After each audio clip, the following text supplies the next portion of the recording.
The cabin air was cool and steady. The sound of the engines was like a soft storm outside, and most passengers were already lost in books, music, or sleep. But in seat 13F, something unusual was about to begin, something that none of the other 200 travelers could have guessed, and something that would be remembered for the rest of their lives. Emily Carter sat by the window, her bag tucked under the seat in front, her mind tired from the long medical conference she had just attended. She was a nurse, young but experienced, and all she wanted was peace, a chance to close her eyes, maybe dream away the hours until landing. But fate was restless, and fate had other plans for her that night. When she first glanced at the man beside her, she thought nothing of it. Just another passenger dressed in a dark suit, silver hair brushed neatly back, a gold watch flashing on his wrist. He looked like someone important, maybe a businessman or a politician, but his face was pale, his lips pressed together as if holding back pain, and his hand trembled slightly as he reached for the glass of water on the tray. Emily noticed, though she tried to ignore it, telling herself he was tired, maybe nervous, nothing serious. She had promised herself not to get involved, not this time, not when she was off duty and just another traveler like the rest, but the habit of watching, of observing, never left her, and she could not help but keep glancing at him from the corner of her eye. The flight attendants moved down the aisle, offering drinks and snacks. Laughter rose from a row behind them where two friends swapped stories. The calm of routine filled the cabin, yet for Emily that calm was thin, like glass about to crack.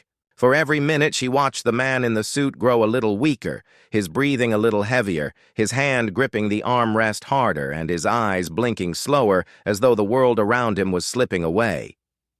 She thought of saying something, asking if he was all right, but pride kept her silent.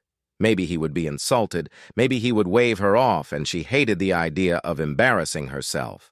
Yet deep inside her chest a quiet alarm was ringing, one that years in emergency rooms had built, the kind of instinct that often shouted before the real danger appeared. At 35,000 feet, the world outside was a silent ocean of clouds.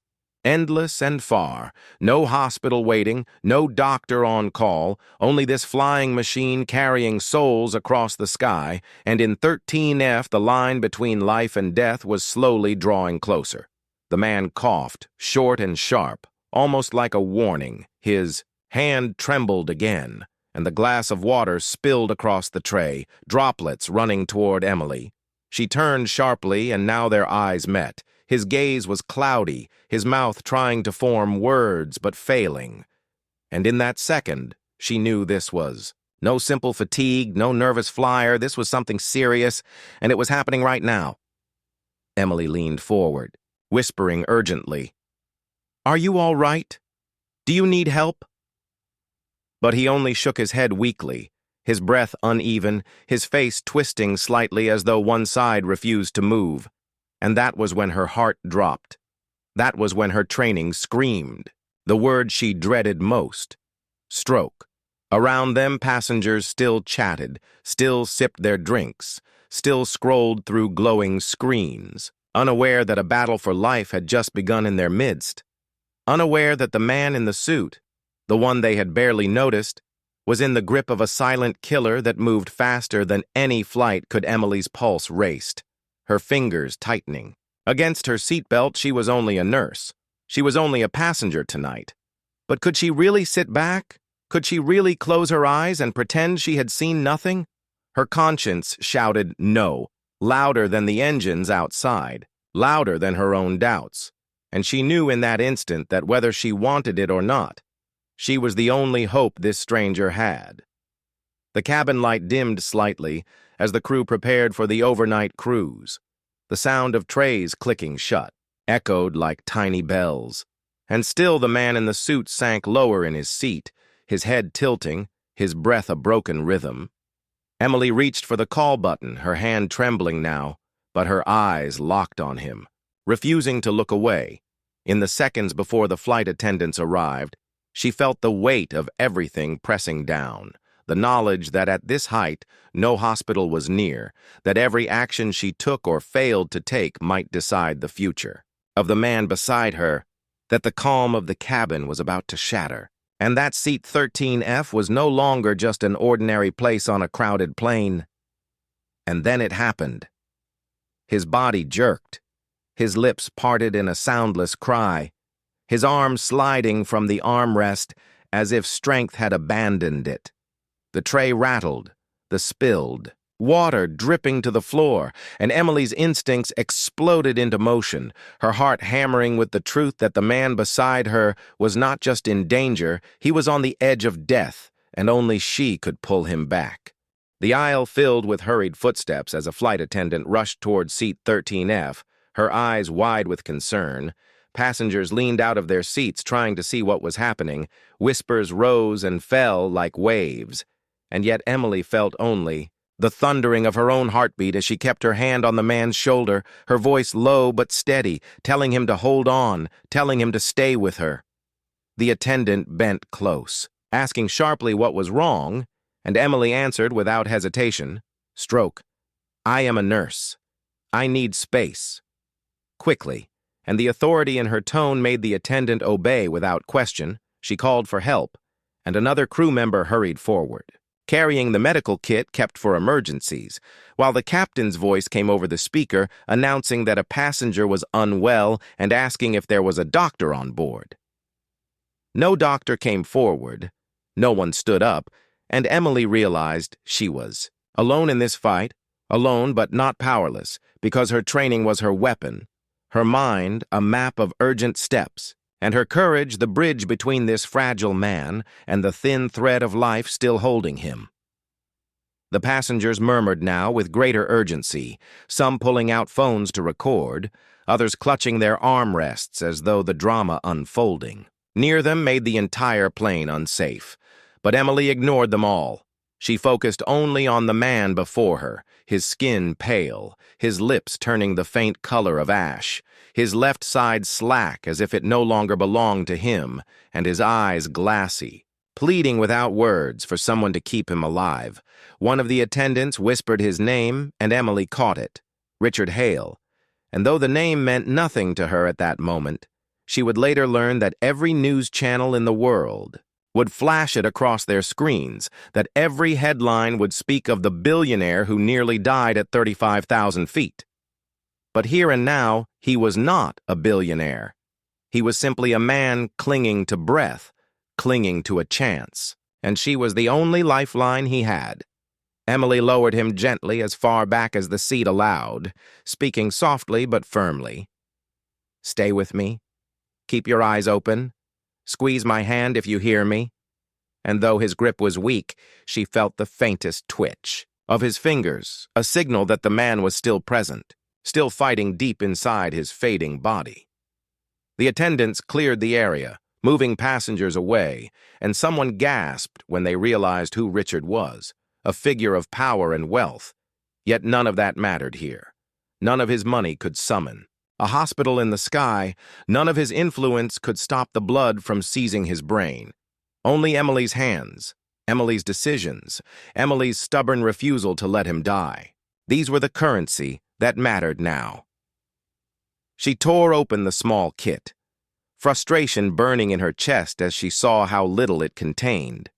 Bandages, gloves, basic tools, nothing designed for a battle like this. She cursed under her breath, then steadied herself, remembering every improvisation she had ever used in cramped hospital corners, in places where resources had failed but human will had carried the day. She tilted his head slightly, keeping his airway open, ordering the attendants to bring more water to gather anything sharp or hard away from him in case his body convulsed. She pressed her hand against his chest to feel the rhythm of his heart, uneven but still fighting, and she whispered again and again for him to hold on, her voice rising above the hum of the engines, above the frightened whispers, above her own fear. Minutes stretched like hours, and sweat slid down Emily's temple as the pressure mounted, because she knew time was the true enemy. Every second without proper treatment meant damage building inside him. damage that could steal his speech, his memory, his ability to move, or even his life. And the cruel truth was that she could not stop it. She could only slow it. Keep him alive long enough to reach help. The captain's voice returned, tense and clipped, announcing that the flight would divert, that they were turning toward the nearest city with a hospital prepared to take emergency patients, and the cabin rocked as the plane shifted course. Yet Emily felt no relief, only the heavy burden of keeping Richard alive until the ground returned. Beneath them, because the journey was still long and his strength was still fading, passengers stared at her now, not as a stranger, but as the center of the storm, their eyes wide with a mix of awe and fear, and Emily felt their gaze like weight on her shoulders. But she shut it out. She spoke to Richard again, louder now. "You cannot give up, do you hear me? You cannot give up here." And she squeezed his hand, desperate to feel another twitch of life. For a moment nothing came, and silence crushed her chest, until at last his fingers moved faintly again, a fragile spark in the darkness, enough to keep her fighting, enough to remind her that he was still there. But just as hope began to rise, Richard's breath faltered, his chest shuddered and fell weak, his eyes rolled half shut, and Emily's heart nearly stopped with him. She leaned closer, shouting now for him to fight, her hands working furiously, the attendants frozen in shock. As the reality of death crept closer to seat 13, the battle was not over, it was only deepening, and Emily knew the hardest moments were still ahead. The cabin had grown silent except for the low hum of the engines and the heavy breathing of frightened passengers.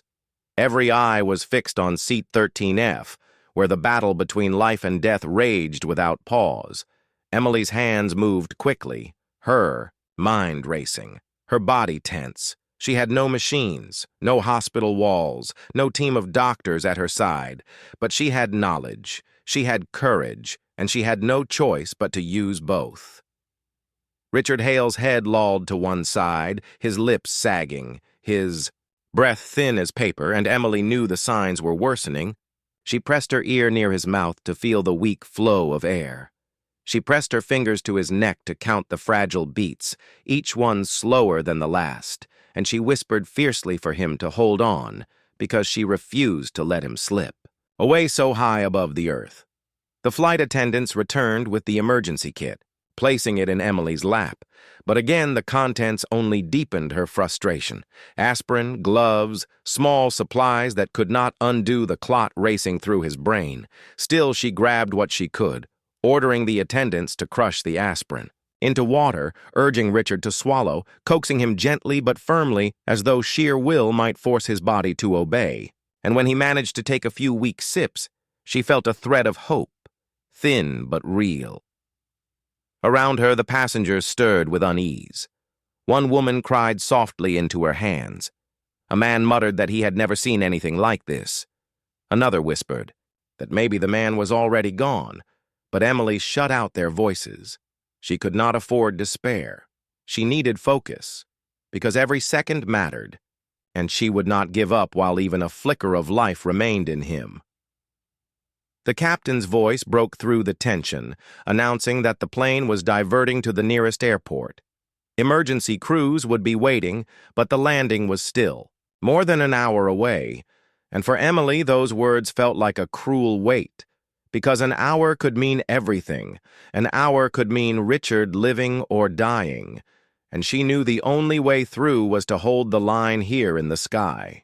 She asked for help from anyone nearby, and a young man in row 14 who studied medicine volunteered, his hands trembling but eager.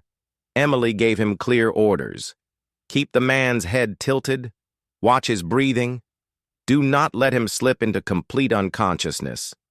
The young man obeyed, and together they formed a small team, an unlikely team built from strangers, but one that gave Emily strength. The plane shook with turbulence, and the passengers gasped as drinks spilled and bags shifted in the overhead bins. Emily gripped Richard to keep him steady, her voice rising above the rattle of the cabin, telling him he was not alone, that someone was fighting for him, that he must stay awake, And for a moment his eyes flickered open, cloudy but aware, and that single look gave her fire to continue. She wiped sweat from her brow with the back of her arm, her hair sticking to her cheeks, her breathing fast. Yet she did not stop. She massaged Richard's hand, urged him to move his fingers to respond in any way he could. She spoke his name again and again, trying to anchor him to the world, trying to keep him from falling into the darkness that waited behind his half-closed eyes. The young man in row 14 whispered that he thought Richard was fading, that his chest was barely rising, but Emily snapped back at him to stay calm, to keep the airway clear, to trust her because panic would only steal precious seconds. She forced confidence into her tone even as her own heart trembled, because she knew if she showed fear, everyone else would crumble. The flight attendants returned once more with blankets, with more water, with anything Emily requested, and slowly the atmosphere around seat 13F changed. No longer were the crew members panicking. They now looked at her with trust, waiting for her instructions, following every order, and the passengers watched with wide eyes as this young nurse commanded the air like a general in battle, her authority undeniable. Her purpose-burning minutes dragged heavy, but Richard clung to life, his body fragile yet stubborn, and Emily could feel her own energy slipping, her arms aching, her throat raw from shouting. But she pressed on because this was more than a duty, more than a job. This was a fight for a stranger who had been placed in her care by fate itself, and she would not abandon him. Another jolt shook the plane, overhead bins rattling as more turbulence hit. Gasps erupted across the cabin, but Emily kept her balance, shielding Richard, with her own body, steadying him against the violent tremor. Her voice never stopping, always reminding him to breathe, to stay here, to fight, because the ground was coming closer, and help was waiting. If only he could hold on, yet as she looked into his eyes, she saw them glaze again, his chest shivering as though refusing to rise, and a chill of dread slid down her spine. She pressed her fingers hard against his neck, searching desperately for the pulse, praying to feel it strong and steady. But what she found instead was faint, weaker than before, like a candle burning in the last breath of wind. The silence that followed felt endless, the passengers staring, the attendants frozen, and Emily leaning over Richard whispering his name with all the fire left in her soul, knowing the battle was far from finished, knowing that the hardest storm was still ahead, and that seat 13F had now become an emergency room suspended in the sky. The engines roared steady outside, as if nothing inside the cabin mattered. Yet for Emily, every second was thunder. Every breath from Richard was a fragile rope she fought to keep from snapping. The passengers sat frozen, their eyes wide, some whispering prayers, some clutching the armrests, and still Emily leaned close, her hands steady though her heart trembled, whispering his name over and over like a lifeline cast into dark waters. Richard's pulse was weak, fluttering under her fingers like the wings of a dying bird, his chest barely rising, and Emily knew the line was thinning. She pressed her ear, closer to his mouth, hearing only shallow gasps, each one slower, each one smaller, and fear threatened to break through her calm, but she crushed it down, forcing her voice to stay strong, forcing her hands to move with purpose, because this was no place for doubt. Not now. Not with the weight of a life hanging in the air, shouted for more water, for towels, for anything that could help. The attendants obeyed quickly now, no longer panicked but determined, their faith anchored in her, and Emily felt their trust but also the burden it carried. If she failed, it would not only be Richard's loss, it would break them too. It would stain the entire cabin with helplessness, so she refused to let that happen. Not while she still breathed. She held his head steady, tilting it back, commanding him to swallow the last of the crushed aspirin water, her voice sharp yet filled with care. Richard tried, choking slightly, but managed to take a little, and Emily praised him softly, telling him he was fighting, telling him he was not alone, her words weaving a shield against the despair that clawed at the edges of his fading mind. The young man from row 14 held Richard's arm, massaging his fingers, urging him to move, but the response was faint, almost gone. Emily bit her lip until it bled, refusing to cry, forcing herself to stay the warrior this battle demanded. She pressed against his chest again, feeling the uneven thump of his heart, praying for it to hold on. And she whispered to him, not as a patient now, but as a human soul, telling him that his story was not ending here, not in the sky, not in seat 13F. The captain's voice returned, tighter this time, announcing that they were descending, that they would be on the ground in 30 minutes. But Emily knew 30 minutes was both a promise and a threat. It meant survival if she could keep him alive. It meant death if he slipped before the wheels touched earth. 30 minutes stretched before her like a mountain, steep and merciless, and she clenched her fists, ready to climb it inch by inch. Plane rattled again, turbulence shaking cups and bags. A child cried somewhere near the back, and Emily shielded Richard with her body, holding him firm against the seat, whispering again for him to stay, to breathe, to fight. She could feel the eyes of the cabin on her, strangers leaning forward, some crying quietly, some whispering her name though they did not know it, all of them united by fear and hope as one. Richard's lips moved faintly, barely shaping a sound. Emily bent close, straining to hear, and she caught a single word, help. The voice broken and weak, but it was enough. Her eyes filled with fire. She told him help was here. She told him she would not leave him. She told him he would see the ground again. And in that moment she poured every ounce of strength she had left into her voice, into her hands, into her will, because his fight had become hers, and she would carry it to the end. The minutes dragged heavier, each one a war of its own. Richard's pulse weak but still present, his breath shallow but still there, Emily counting.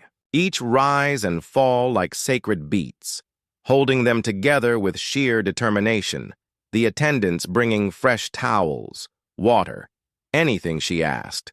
The young man steadying himself now, his fear fading as he followed her commands, and together they kept the fragile line from breaking.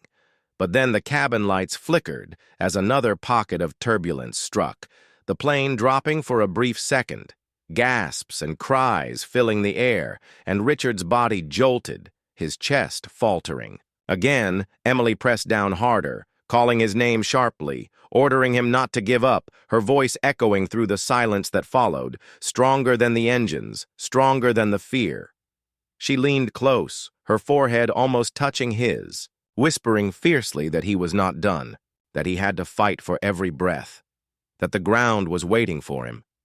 And as she spoke, she felt the faint stir of his pulse again, fragile but there, like a flame refusing to die even in the wind.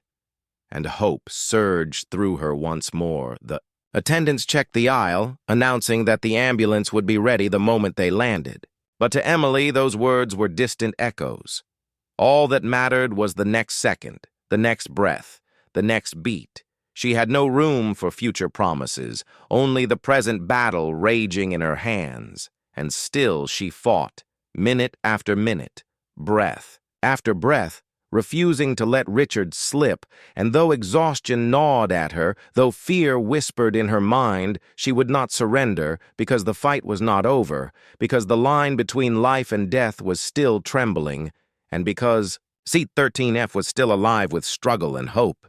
The cabin lights glowed dim and steady as the captain announced final descent, his voice calm but tense, and every passenger felt the weight of his words. The wheels would touch down in less than 20 minutes. But for Emily, those minutes felt like an eternity. Each second stretched as she held Richard's head steady, her eyes never leaving his face, her hands never leaving his side.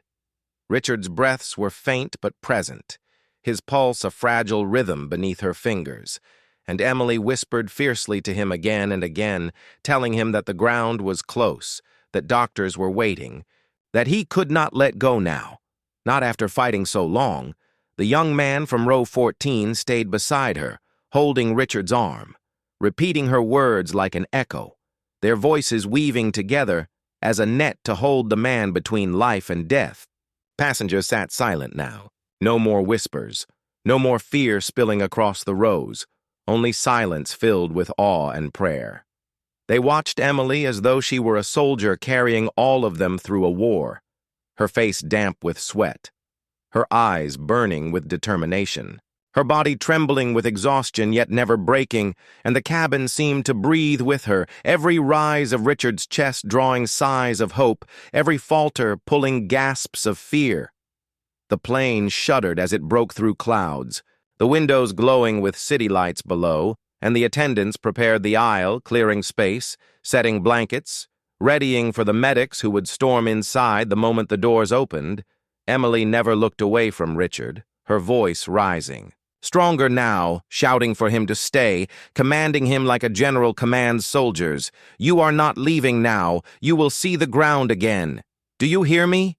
And in the faintest movement of his lips, she saw a sign, a spark, his silent yes-y, nose of the plane tilted down. The engines roared louder. The cabin shook as the wheels extended, and Emily braced herself, shielding Richard with her body, the turbulence rough, passengers gripping their seats as the plane rocked. But through it all, Emily's focus did not break. She pressed her hand to his chest, whispering for his heart to keep beating, whispering for his breath to keep flowing, whispering for his life to hold. Then the wheels slammed against the runway, a thunderous jolt rattling the cabin. A scream rose from somewhere in the back, bags tumbled, lights flickered. But then came the roll, the brakes screaming, the body of the plane trembling as it slowed. And in the chaos, Emily felt the faint but steady beat in Richard's chest, weaker than before, but still there. And tears filled her eyes, though she refused to stop working, refused to stop fighting. The plane slowed to a crawl, lights flashing. Outside, sirens echoing faintly through the sealed doors, and the captain's voice announced what everyone already knew. Paramedics were waiting. The attendants moved swiftly, unlocking doors, shouting for passengers to remain seated, and within seconds the aisle filled with flashing jackets, voices sharp and quick, questions thrown toward Emily. She answered each with rapid fire. Nurse, stroke, aspirin given, airway stable, pulse, weak, needs immediate transport, her words spilling without